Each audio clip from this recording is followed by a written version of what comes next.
आंध्र प्रदेश के वज़ीर आला नारा चंद्रबाबू नायडू ने आज करनूल में मुख्तलिफ तरक्याती प्रोग्राम्स में शिरकत की। इस मौके पर वज़ीर आला ने CM कैंप रेतु बाजार का दौरा किया और स्वर्णा आंध्रा स्वच्छ आंध्रा प्रोग्राम में शिरकत की। किसानों और सफाई के कारकुनों से बातचीत की। वज़ीर आला ने सब्जियों के फुजले से खाद बनाने के अमल का भी जायजा लिया और धनलक्ष्मी नगर में ई गार्डन के तरक्याती कामों का संगे बुनियाद भी रखा।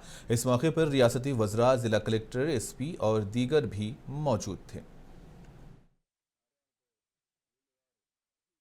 ఒక్కొక్కసారి మూడో శనివారం అన్ని పనులు వదిలిపెట్టి మన పరిసరాల్ని, మన ఇల్లుని, ఇంటి బయట ఏ విధంగా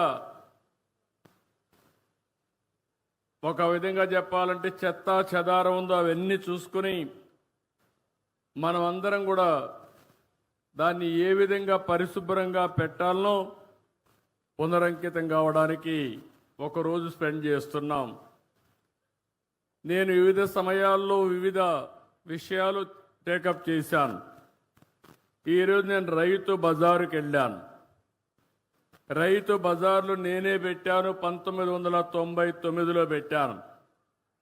ఆ రోజు ఒక మంచి ఉద్దేశంతో రైతులకు గిట్టుబాటు ధర రావాలి, వినియోగదారులకు నాణ్యమైన తక్కువ ధరకే కూరగాయలు కానీ వ్యవసాయ ఉత్పత్తులు ఇవ్వాలని ఆ రోజు ఈ కాన్సెప్ట్ తీసుకొచ్చాం.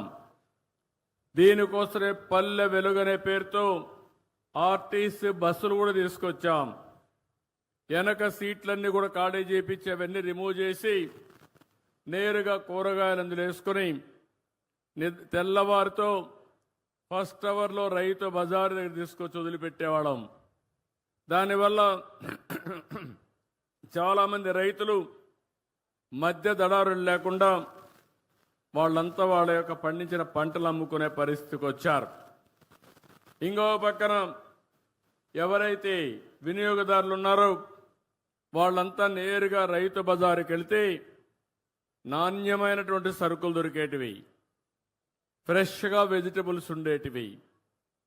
అలాంటిది ఆ కాన్సెప్ట్ మీరు చూస్తే ఈరోజు 125 రైతు బజార్లే మన దగ్గర ఉన్నాయి. కానీ కారణాలు ఏదైనా కావచ్చు, కానీ కాలక్రమేణా దీనిపైన శ్రద్ధ పెట్టలేకపోయారు. ఈరోజు నేను చూశాను, ఏదైతే ఇక్కడ చూసిన రైతు బజార్ని ఒక ఆదర్శంగా తయారు చేస్తాను. పక్కన భూమి ఉంది, 6 కోట్ల రూపాయలు శాంక్షన్ చేసి ఒక సంవత్సరం లోపల అండర్ గ్రౌండ్ పార్కింగ్ కూడా పెట్టి ఒక బెస్ట్ రైతు బజారుగా తయారు చేసే బాధ్యత ఈ ప్రభుత్వం తీసుకుంటామని చెప్పి కూడా మీకు తెలియజేస్తున్నా.